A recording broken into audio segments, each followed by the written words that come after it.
से जो क्वेश्चन होता है बिहार बोर्ड में अक्सर पूछा जाता है, या तो सब्जेक्टिव 2 नंबर 3 नंबर, ऑब्जेक्टिव 1 से 2 नंबर का, कुल मिलाकर हम कह सकते हैं कि आपदा प्रबंधन से 4 नंबर का क्वेश्चन हर साल बिहार बोर्ड में पूछा जाता है।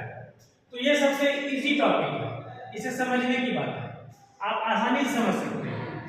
आपदा और प्रबंधन दो अलग चीज है। आपदा उसे कहते हैं कि जब प्रकृति में कोई भी घटना बिना किसी सूचना के प्रकट हो जाती है और जिसमें जान और माल की हानि होती है, वो आपदा होती है। ये प्रकृति में अपने आप घटित होती है। जैसे मान लिया जाए भूस्खलन हो जाता है, पहाड़ियों का नीचे खिसकना हो जाता है, एकाएक वर्षा हो जाती है, भूकंप हो जाता है, धरती यानी पृथ्वी फटने लगती है। इस तरह की जो घटना होती है वो आपदा होती है, जान और माल दोनों की हानि होती है। लेकिन जैसे ही आपदा आती है उसके साथ साथ ही प्रबंधन की क्रिया शुरू हो जाती है। किसी अगर मान ले रहे थोड़ी देर के लिए आपको कि बाढ़ का समय जब आता है, एकाएक बहुत ज्यादा वर्षा होने लगती है, बादल फट जाता है, बहुत ज्यादा सेंटीमीटर वर्षा कम से कम समय में अधिक से अधिक वर्षा होने लगती है, तो लोग नीचे वाले स्थान को छोड़ करके ऊपर वाले स्थान पर प्लान करने लगते हैं।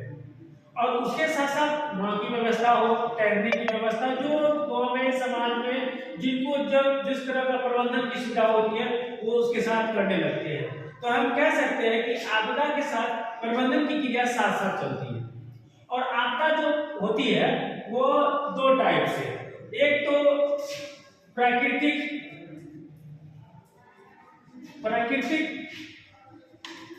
आपदा और दूसरा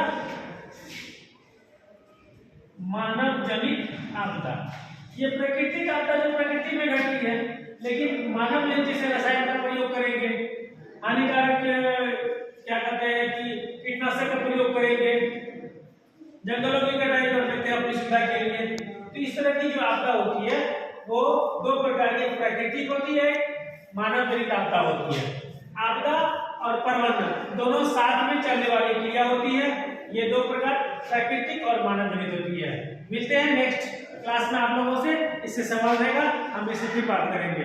ठीक है, ओके।